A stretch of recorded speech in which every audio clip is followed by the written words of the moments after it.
Do you ever experience digital eye strain from too much blue light exposure from digital screens? Baxter Blue glasses are not your average frames. These blue light lenses filter 80% of the highest energy blue light, eliminating 99% of glare. The past year, we've all been glued to our devices more than ever. I know I have, finding history books online, downloading them to my phone, scrolling through posts and finding all the history I can consume on my phone and then some. And that time adds up. Our exposure to digital light has soared, and our eyes and our sleep are suffering as a result. Baxter Blue is also a force for good and provides a pair of reading glasses for someone in need for every pair sold. This is eyewear built for our digital age. And Baxter Blue is giving our listeners 10% off your next purchase of blue light, sleep, or kids glasses. Click the link in our show notes for your exclusive discount. This is the sign you've been waiting for to invest in blue light glasses. We know you will love your Baxters, and we know that you will feel the difference. Have you ever wanted a piece of Kentucky history for your home? We got the perfect place for you. The Tobacco Barn Craftsman makes numerous works of art out of reclaimed Kentucky wood. Like tobacco sticks and horse fences, each piece of wood is marked from the farm it was sourced from in Kentucky. Go to etsy.com/tobaccobarncraftsman or search Tobacco Barn Craftsman on Instagram or Facebook to discover all the great designs they have. They make many designs, more than just Kentucky. They would fit great in any home that wants a piece of Kentucky history to showcase.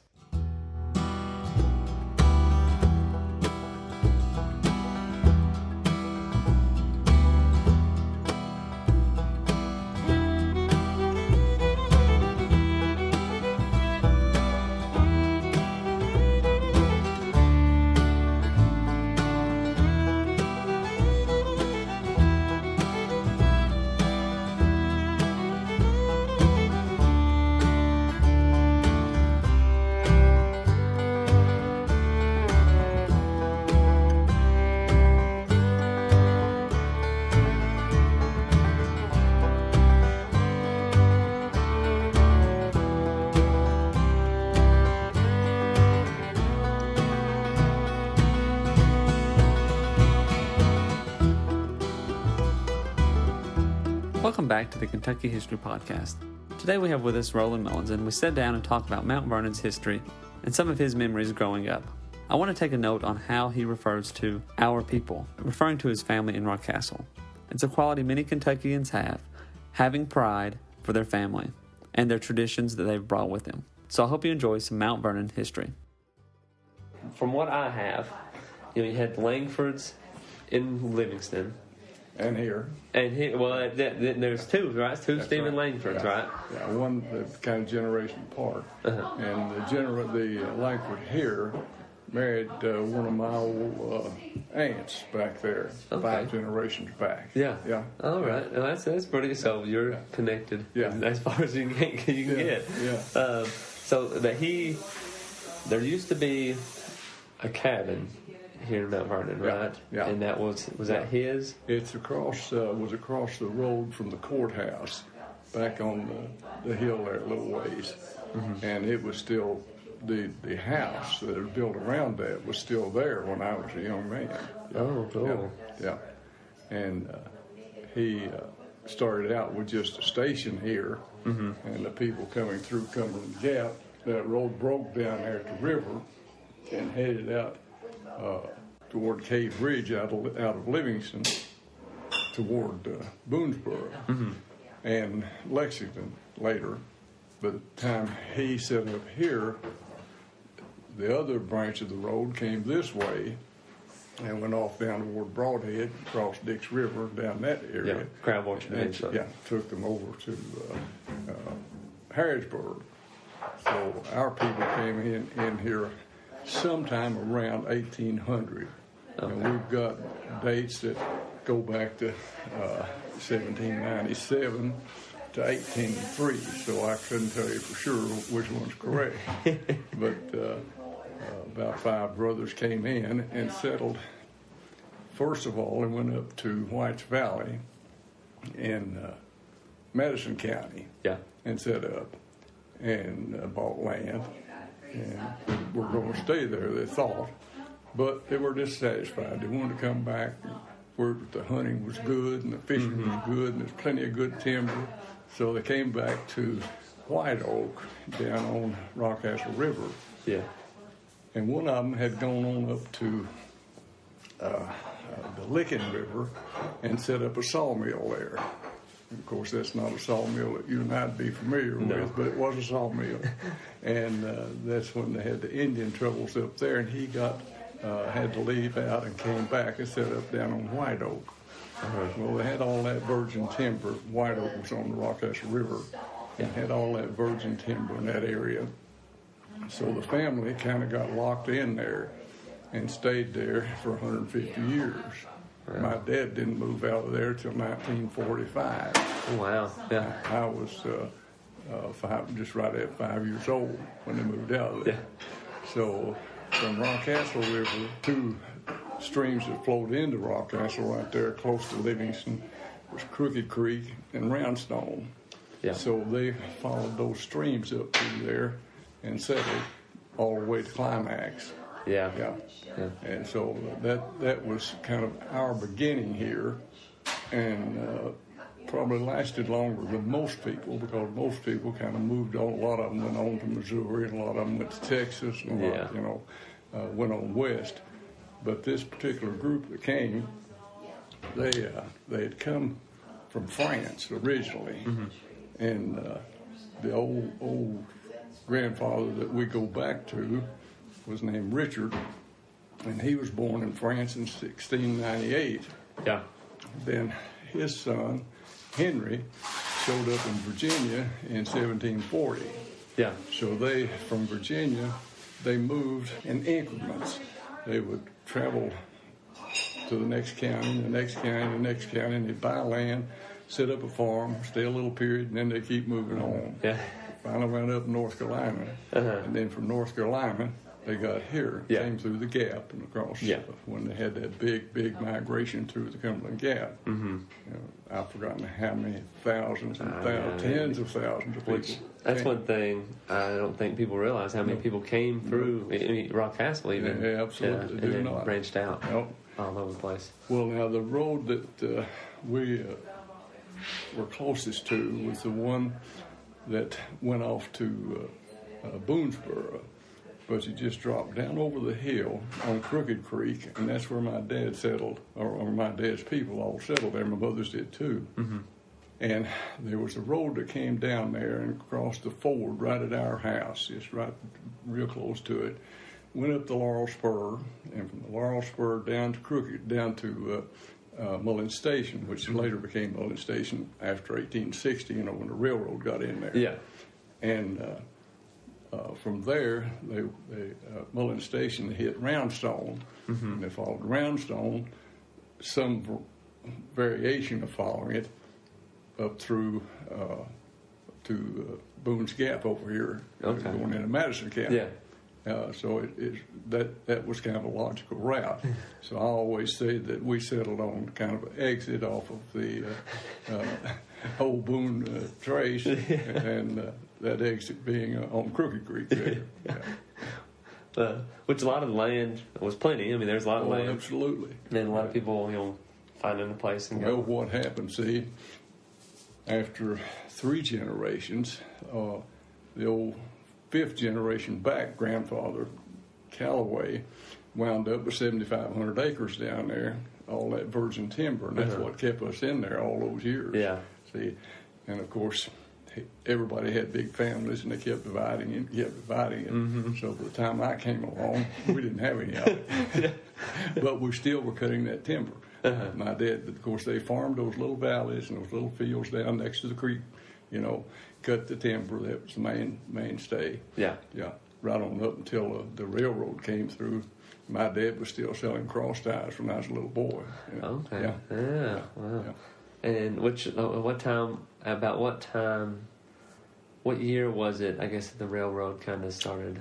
It was 1868, I think, when it got through to Livingston there. Now, I might be wrong on that. It could be 60, but I think it's 1868 when it got there.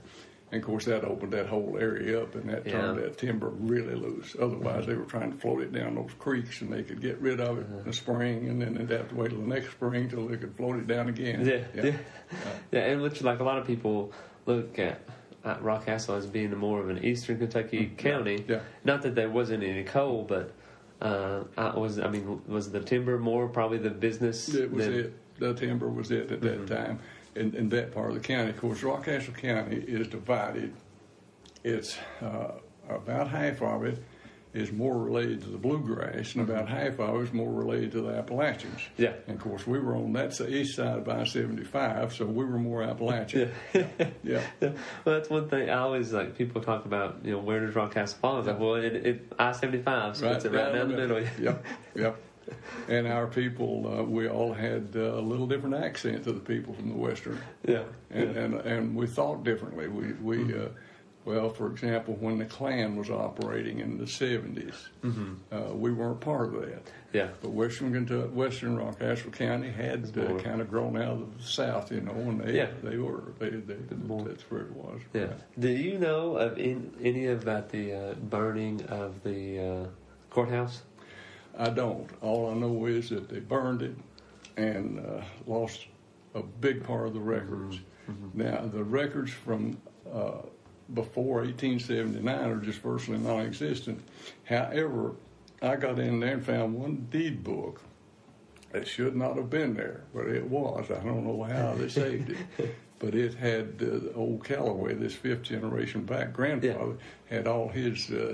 had his will in there, deeding the land to the different children and so forth.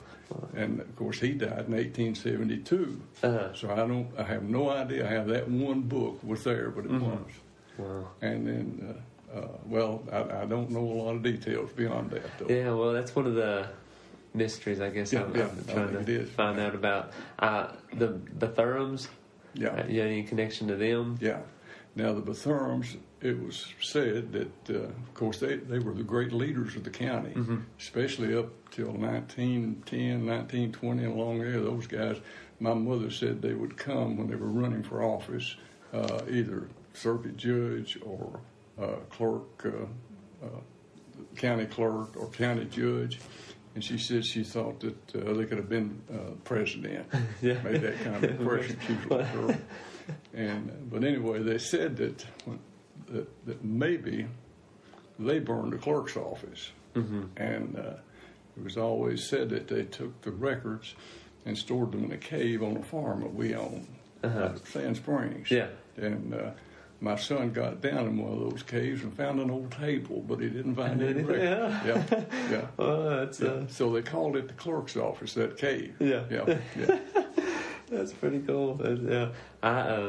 That's all. I heard a story that they were involved, possibly maybe there was incriminating evidence or. Yeah. Well, they were blamed at least by a lot of people. Considered that they had burned the clerk's office to get rid of some records, but now I don't think there was ever any court case or anything that proved that. But they were great leaders, and there's no question about it. They had a big distillery out there, and they were a big farming operation. Yeah.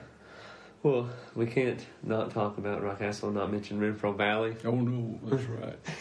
Well, Renfro Valley in 1939, of course, when John Lair came back from Chicago and Cincinnati and started it. My dad, we still lived on Crooked Creek, but he came and helped build those cabins that were down there. They built them out of logs. They were more facade than anything else. They weren't really big logs. But anyway, he worked on that. I remember him talking about it. Yeah. And of course, John Lair, when he came back, he told me that he had to fight everybody in the county. They all just really, Didn't want him to start it, or just weren't interested. Anything he did is taking money out of their pocket. And of course, he was the greatest innovator we had up through my time all the time. He had more ideas than all the rest of us put together because he'd been out and seen the world. And he'd made a lot of money in the insurance business, in Chicago. And of course, he developed something there that was known nationwide. He was on radio stations, hundreds of radio stations. Well, it's so interesting. So he sold insurance. Is that what he? He was in the insurance business. I don't know for sure if he was an executive. I don't really know for sure. Yeah. But he was a fantastic salesman. He was the smartest man in the room, any room that I ever was in with him. Yeah. And of course, I didn't know him. He was an old man, but he was a brilliant fellow, and really interesting character. He knew all the history of the county. He's got a book, and he got all of the good artifacts. Yeah. He had these people bringing him everything in there from the Indian graves or whatever. He had all the old guns. He had, you name it, and he had that museum full of stuff out there. Plus, he would buy a pile of lumber, or in fact, he bought my dad's farm down on Crooked Creek. He bought the saltpeter cave down there. Yeah. And which they had those dances and stuff down there for a while. Yeah. Well, they had done that long before he bought it. There was a kind of community gathering there. And my brother said that he had been to dances when he was a little boy there, which would have been the 1920s. Yeah. And he said my dad played the banjo even. Yeah. Cool. Yeah. Well, like with, if you think about like Renfro Valley, like how, I mean, you said it had nationwide, which I mean, they still get some pretty good, well-known people. Yeah. But I guess the influence of Renfro Valley, I don't realize it, or I have not been able to really realize it. But it's been, I guess, so long since it's been more prominent, I guess. And he sold, at least I was told this, that he sold the largest contract ever sold up to that time for advertising. I think it's General Mills, if I'm not mistaken. Yeah, but his first big contract that anybody had sold for radio for advertising. Wow. Yeah. Wow. So he was quite an innovator. Really capable fellow. And you think I just think about Renfro Valley. Like, why do you think maybe it didn't? I mean, it's still. I'm not saying like as far as growth, but like Rockcastle or Mount Vernon even was always still like a small town. It never really grew around that or anything. It was just. I'll tell you, the biggest thing that's been wrong with us is we didn't have a man who had vision plus money. Yeah. To move on with things. Now, he was the first man that I remember in the county that had a vision, and he had some money. He wasn't extremely wealthy, but he was wealthy enough that he did more than any of the rest of us. Yeah. So we didn't have somebody to replace him. And when he died, it has been on a steady decline. He knew how to run it and to make it go. Now, the way he operated was he shuffled his bills every month and paid what he could. Yeah. I mean, that's just the way he operated. But he knew how to do it, and he knew how to make it go. He would shut it down after Labor Day, go to Florida, took his crew with him. They did these tent shows all over the South. Yeah. So that kept enough money coming in for him to get by till it could start again in the spring. And when he came back, then the people came from every place. I lived at Renfro Valley. I can remember sitting on the front porch and down Highway 25 on Saturday, seeing the trucks coming in. Cattle trucks with big cattle racks on, people standing up holding those cattle racks, looking out, going to Renfro Valley. So that was in my memory. And then I was talking to my brother-in-law, who grew up in Milan, Indiana. He said, one time I rode a cattle truck down to Renfro Valley. Wow. Yeah. You could have very well been one of them looking out. Absolutely. Yeah. Wow. Yeah. Well, and I guess that's one of the things that kind of like registers with me, because I don't know how much history maybe of like Crab Orchard. Crab Orchard in the mid 1800s, big deal, hopping place, big deal. And I was in Renfro Valley here was a big deal. And they both died because of lack of a vision and money to back it up. Now the closest thing we've had to a vision and money has been what's happening right now out there along 25. With Crace and those guys filling in that holler, and they got this big vision of having all sorts of shops and this, that, and the other in there. I don't know how it's going to come out, because those things don't happen overnight. And it's but that's the type of fellow we've got now. Now, when Rosenthal bought Renfro Valley, I thought that's going to be our big break because he had the money. But he never could get to make money. He just couldn't do it. And of course, he was a man who wanted to make money. But he kept it up and kept it really looking nice, and everything was in good shape what time he was there. So he gave it to this nonprofit group here, and they ran it for a while. Of course, they couldn't get it to make money either. So they got disheartened and sold it, discounted it very low to the fellow from Ohio, I guess, Evans. And then since that time, it's kind of continued to go down. Delayed maintenance out there is untelling what it would take to really get it back, And of course, they tore out the cabins there, and the lodge has been closed. And it's just been really disheartening to me because I was here when you had just crossed the creek there. On the right was the country store. On the left was the service station. Then just past that, the lodge. On the right was the candy factory. John Lear's wife ran it. He always kidded and said that the candy factory is what kept him going. That she made enough money when the shows weren't going that it kept him operating. What were some big names that you saw down in Renfro Valley? Well, they had one of the Monroes, Charlie, I believe it was. They had, oh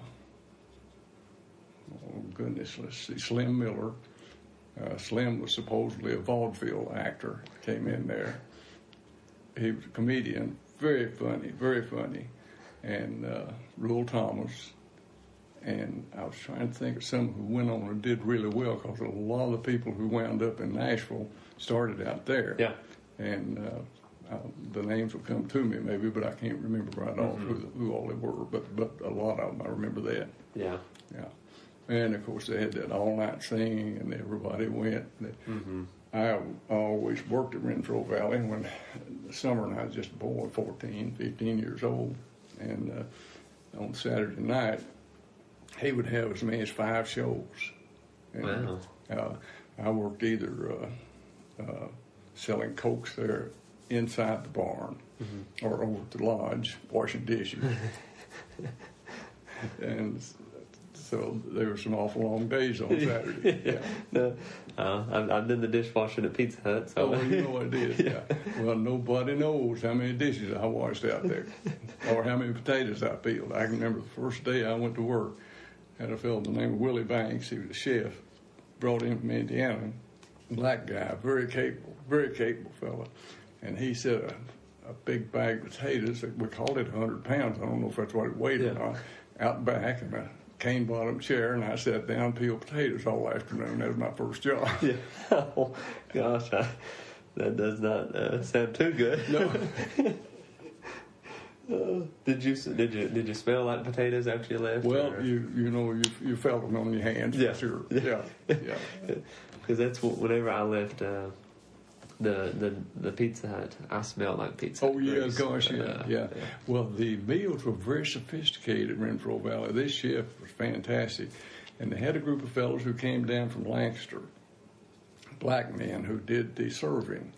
They all wore these white outfits, and they carried their napkin on their arm. Oh yeah, very sophisticated. Very fancy. Yeah, and the tables were all decorated with white tablecloths and napkins, and flowers. And these guys, they kind of looked down on the rest of us. They were very sophisticated. They hardly spoke to us. In fact, those of us who were scrubbing the floor, and washing the dishes, cutting taters, right? Yeah, cutting taters. Now, who John Renfro is that who is named after, or the valley? I guess. As far as I know, I think that's what the history says. And he was out there, supposedly, kind of back on one of the hills there, just pretty close to the creek. Yeah. Which I guess he would probably be one of the earlier settlers. I guess you'd say it that way. Yeah. How the saltpeter cave? It was mined for. Oh yeah, at one time, of course, the history says that they had 75 employees there at the cave, mining that saltpeter.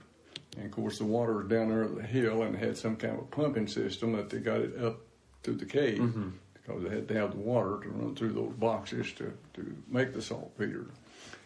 I'm not sure that that's accurate about 75 employees, and I'll tell you why. There were probably 6 caves down there where they took out saltpeter. Yeah. And I'm told that there was at least one over close to Mullins Station that they took out more saltpeter than they did in the Great Saltpeter Cave. But John Lair made it famous, of course, the Great Saltpeter Cave. And my Aunt Em owned it. She was probably the 4th, 5th, or 6th owner of it. I think a baker first came in and opened it up, found the saltpeter and got it started. And that was very early, though, because it was at its height sometime just before the War of 1812. That's when they really shipped it out of there, and how they got it out, I don't know. Yeah. It's not the easiest place to get to. No. Even now. So whenever, let's see, because I read John's book, most of it. That's where I got most of my information me from. Me too. I got an awful lot from it. And my mom says that he was a very good storyteller and just like and all the best. You know. Yeah. So let's see. We talked a little bit about your early settlers. When you were born, you said you lived not in Mount Vernon. No, down on Crooked Creek. Yeah. And when would you say you? I guess I'm trying to get to the point of Mount Vernon. Like, I guess when you were young. Yeah. What was it like then? Yeah. Well, first of all, we left Crooked Creek in '45. We didn't have any electricity, any running water, any telephone, or any road. You couldn't get to our place. You just couldn't get there unless you got on a mule. Yeah. So we came from there to Renfro Valley, and my dad bought a farm there. My brother had been in World War II, and he came back from World War II, and they partnered and bought a farm in Renfro Valley. Dad sold the old place down there to John Lair. Yeah. So I lived in Renfro Valley till 1959, and we moved, early '59, we moved to Mount Vernon, and I just lived here part of a year before going off to school. Yeah. But my early memories of Mount Vernon came to town on Saturday. Everybody did.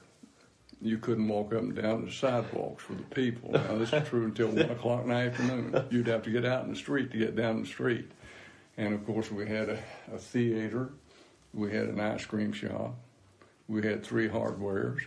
You could buy a John Deere tractor. You could buy an International Harvester tractor. You could buy a new Chevrolet car. Wow. Had 2 drugstores. Had 3-4 restaurants. 3 clothing stores. Yeah. There were probably 75 to 100 people working just in that one block there when I was 15, 16 years old, who made a living and took care of the family. Yeah. You know, that's beside the owner. And so it was certainly a different world. Different. Yeah, I can't. The only time I know of the Mount Vernon streets being packed is maybe at the Bittersweet Festival. Absolutely. Yeah. Well, now this happened, and of course we came to the movies on Saturday as boys, little boys. Yeah. And we'd have to have 9 cents because that's what it costs to get in. And then for a nickel, we could get some popcorn. And for 6 cents, we could get a Coke with some cherry squirted in. Hey, so, if we could get us a quarter a head, we could have a real good time. What movies during that time? Most of the time on Saturday, we came to watch the matinee, and it was some variety of Western, either Gene Autry or Roy Rogers or Hopalong Cassidy or one of those guys. I'm blocking out on the rest of them, but there's about 5 or 6 of them, and it's every Saturday the same thing. Yeah. So same movie every Saturday, or just a different movie? Okay. Always. Well, it was the same movie, but it was a different variety. Actors. Yeah. And we had, of course, there was another thing I left out there too. You could also buy in Mount Vernon a new Pontiac car, a new Dodge car, or a new Studebaker. Wow. As well as that Chevrolet that I told you about. It's just a different world. And obviously, I'm picturing a car lot of like all these, like you see nowadays. Yeah. But I mean, was these different dealers each one, or yeah, every one of them. And of course, they might not have more than 5 cars on the lot. Yeah, the new cars, Yeah. But you went ahead and signed up, and they got you one if they didn't have it there for you. Wow. Yeah.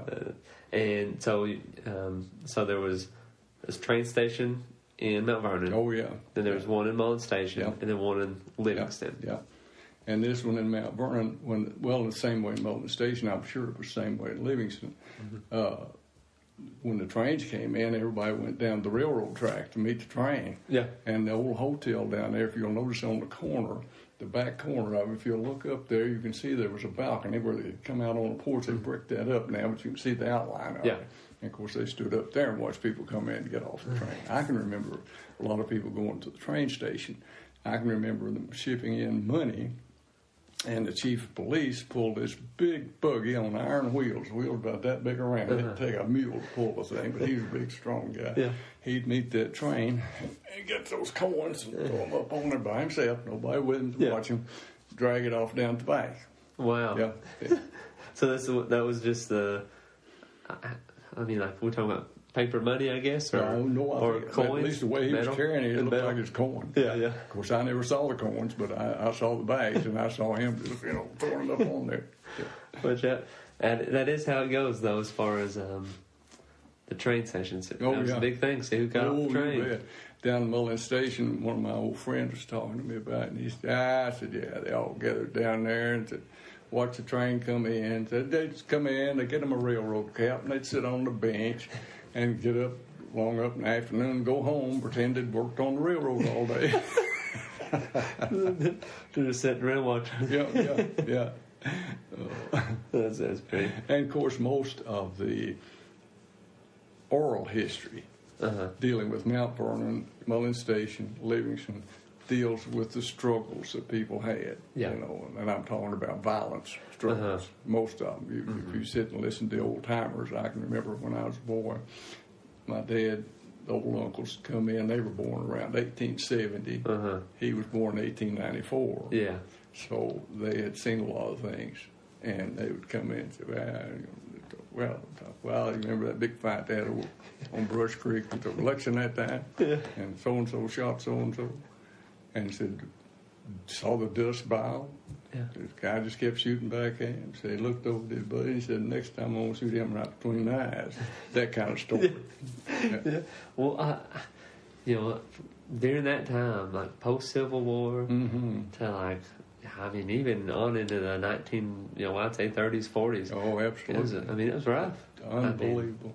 Well, you go out to the Bethurn property. Where is that exactly? Okay, if you go out Sand Springs Road, 2 miles, it's on the right. Okay. There's a White House. This driveway goes down. There's a White House back there. It was built in 1937. And right in front of it is a grave of a fella, a Civil War veteran, who was killed on the old state road going to Somerset, which ran behind that property. Yeah. And the Klan killed him. And then you go on down past that house, the second house on the right is a big 2-story house sits back there. That was the old Bethurn place. Now, our daughters live in those 2 houses right there. Oh, okay. Yeah. Oh. And after I saw the grave and started talking about it, I can't remember who looked it up for me, but brought me a written report of this fella getting killed by the Klan back there. Yeah. My mother had always told me some of the oral history about the Betherns, and the fact that they had befriended or maybe worked a black man. And the Klan came in and were shooting into the house, and they were hiding behind rocks outside the house and about the house. Yeah. The Betherns were. And they put the black man in a cave down there, and he wound up on top of the hill up here at this side of Burr. Yeah. Now, I know there's all that cave system under there, but I don't have any idea that could have worked that way. That was the oral history. Wow. Yeah. That's pretty interesting. Yeah. And I do know that they also, as well as having the clerk's office in the cave, they had the legal distillery going. But they didn't always pay the tax on all of it. Yeah. And the government knew that or suspected that. And there was a fellow that came through, a vagabond, ragged fellow, and talked him into hiring him. And he worked for him a year. And then it turned out he was representing the feds, and so they got in court over not paying their taxes. They were making extra whiskey and brandy too, and hiding it in those caves, and then they'd sell it off a little. Yeah. Well, what's it? I guess is that money laundering or essentially. But the interesting thing, the firms, now there's people, I guess, in the county that are still run, or obviously are connected and related. But the name, though, no, it's gone. It's gone. Yeah, but the Fletchers, some of them were related. I've locked down on some of the other names, but there's several people that were related to them. I've talked, and they've talked to me about them. It's so interesting because like you said, they were kind of in charge of the county for a long time. Absolutely. And but yet now their name's gone. But so how do you I guess preserve history, or however you want to kind of say it. One more question before I go, and I don't know if we mentioned this or not when we were talking about the first settlers in Rock Castle and in the Mount Vernon area. They were Revolutionary War grants, is that, or part of them were? Most of them had some grant land, but it's a little hard to know for sure how that worked. I'll tell you an example. I found a document that where the state legislature in 1857, I believe it was, granted 50 acres of land to the old Callaway, the guy that I was telling you, 7,500 acres. Yeah. And it was a land that had not been taken up by anybody. Of course, they came in and surveyed out and took those grant lands or purchased lands, but this was a little section that hadn't. So the state legislature passed this document that he and his son-in-law could have that 50 acres. So I think it's more complicated than just one way of doing it. Yeah. Okay. And of course, those deeds that they filed, that shingle deed where I filed a deed on this tract of land, and you come in and file a deed on this tract of land, but it kind of right here it overlapped. So we've been fighting over those deeds ever since. It's awful. You wouldn't believe when I was judge down here. People coming in all the time. Help me this right way down there. And of course, I said, well, as county judge, I don't have much story there. I've got a lawyer. Why can you help me? The gentries that like my mom has researched all. They down 461. That's I believe it was a. I can't remember if it was a grant or if it was somebody's grant that they bought. And well, there's a good chance it's a grant, but like I say, I don't know for sure how all those grants work because I know that they were from the Revolutionary War, but I'm not sure that there weren't other types of grants. Well, and there's a whole other. I guess if you want to call it legislative or political issue of like the war was going on when these places were being settled, and then they granted all this land to these people, and then Kentucky wasn't a state, and then Kentucky wanted to become a state, and then you have the Transylvania Company, all that stuff. More complicated every day. And people like I reckon without a doubt Boone had thousands and thousands and thousands of acres and lost all of it. Yep. So. And you just do the paperwork. Well, that's it for now. I mean, I've really learned a lot, I think. Well, listen, you take it with a grain of salt. Check it very carefully. Sounds good.